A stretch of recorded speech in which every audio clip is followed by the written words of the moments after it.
Job, chapter 11. Zophar's first response to Job. Then Zophar the Naamathite replied to Job, "Should someone answer this torrent of words? Is a person proven innocent just by a lot of talking? Should I remain silent while you babble on? When you mock God, shouldn't someone make you ashamed? You claim, 'My beliefs are pure, and I am clean in the sight of God.' If only God would speak. If only he would tell you what he thinks. If only he would tell you the secrets of wisdom. For true wisdom is not a simple matter. Listen, God is doubtless punishing you far less than you deserve. Can you solve the mysteries of God? Can you discover everything about the Almighty? Such knowledge is higher than the heavens. And who are you? It is deeper than the underworld. What do you know? It is broader than the earth and wider than the sea. If God comes and puts a person in prison or calls the court to order, who can stop him? For he knows those who are false, and he takes a note of all their sins.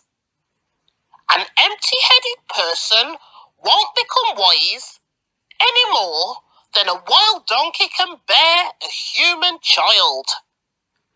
If only you would prepare your heart and lift up your hands to him in prayer. Get rid of your sins and leave all your iniquity behind you. Then your face will brighten with innocence. You will be strong and free of fear. You will forget your misery. It will be like water flowing away. Your life will be brighter than the noonday. Even darkness will be as bright as morning. Having hope will give you courage.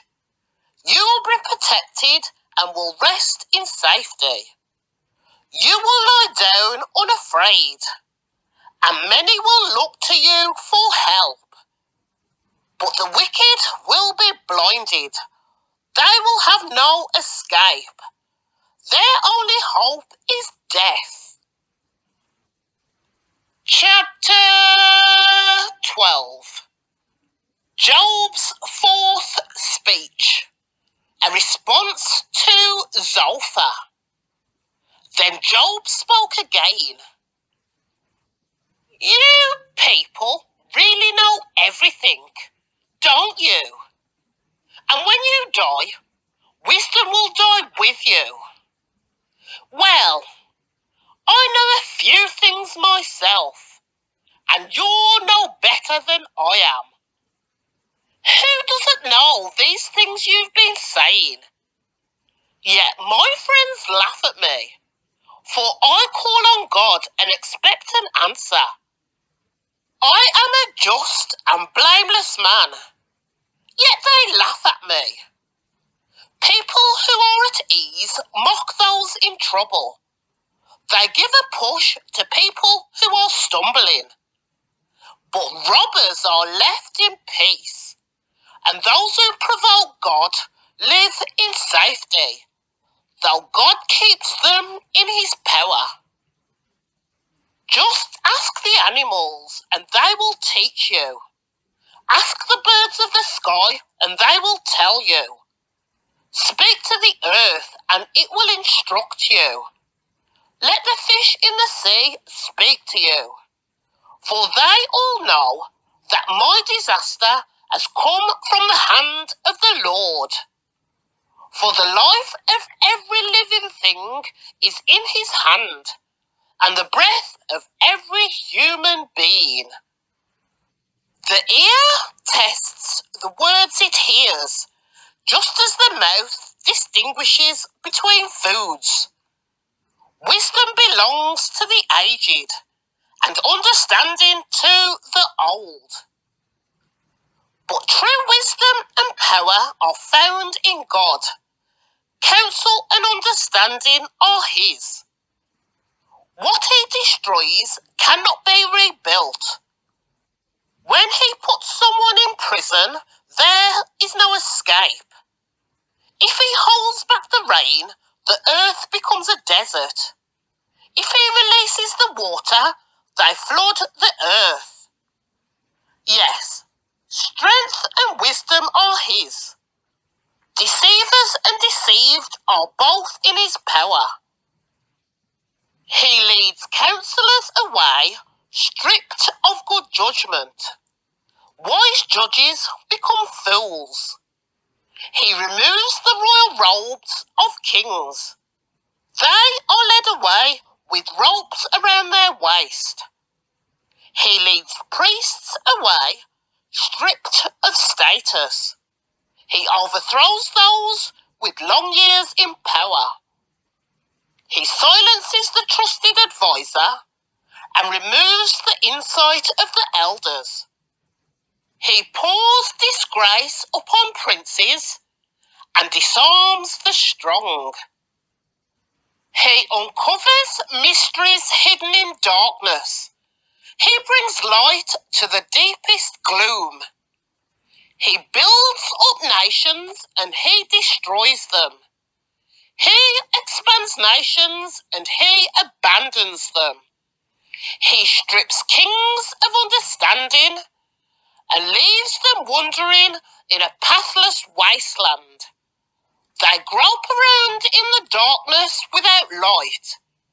He makes them stagger like drunkards. Chapter 13. Job wants to argue his case with God. Look, I have seen all this with my own eyes and heard it with my own ears, and now I understand. I know as much as you do.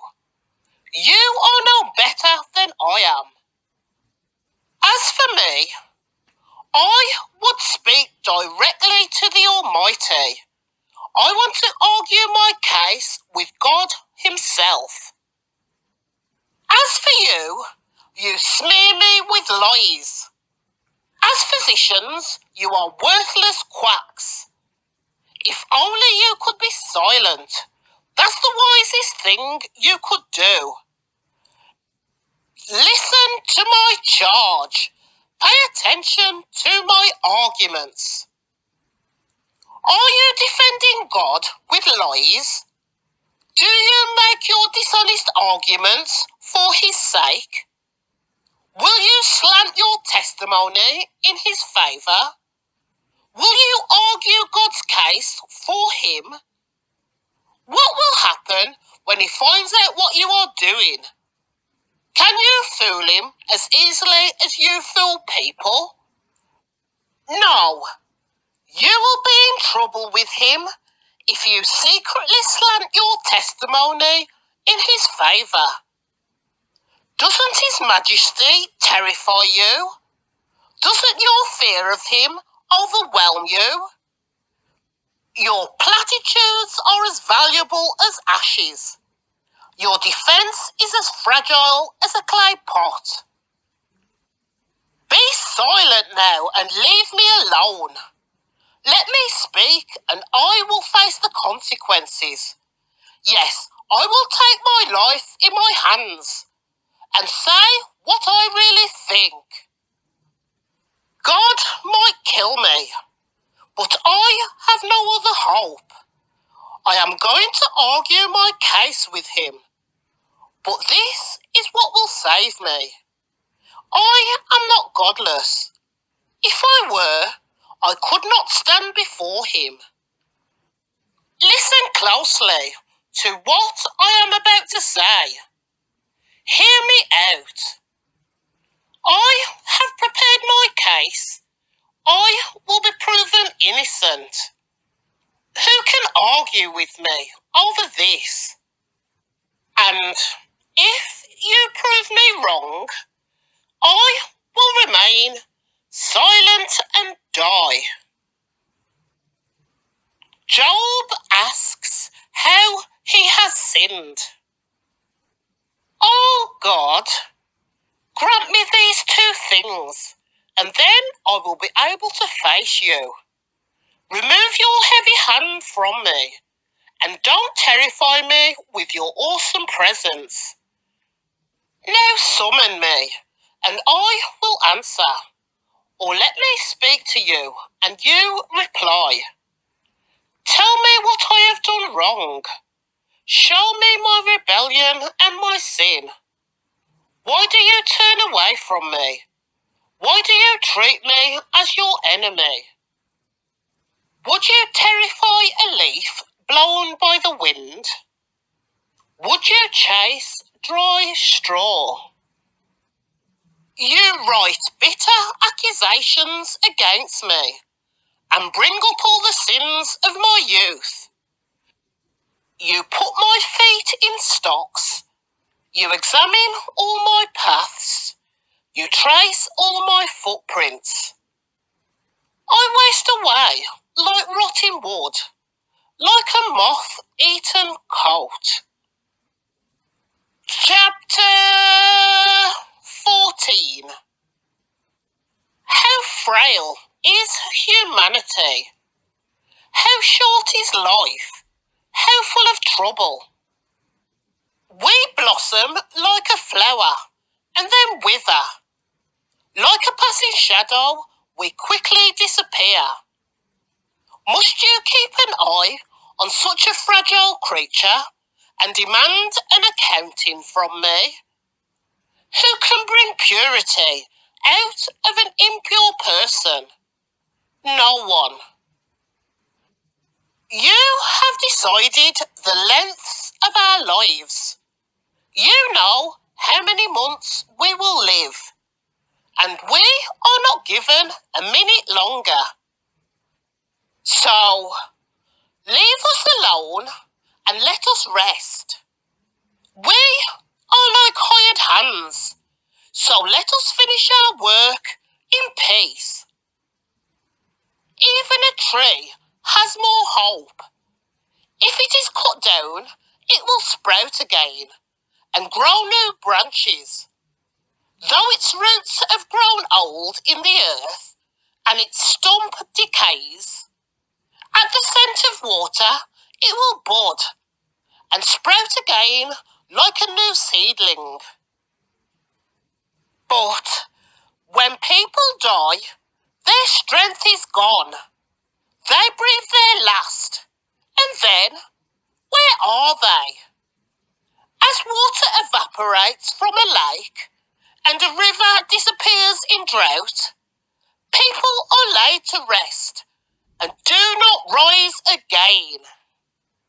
Until the heavens are no more, they will not wake up, nor be roused from their sleep. I wish you would hide me in the grave and forget me there until your anger has passed. But mark your calendar to think of me again. Can the dead live again? If so, this would give me hope through all my years of struggle, and I would eagerly await the release of death. You would call me and I would answer, and you would yearn for me, your handiwork. For then you would guard my steps, instead of watching for my sins.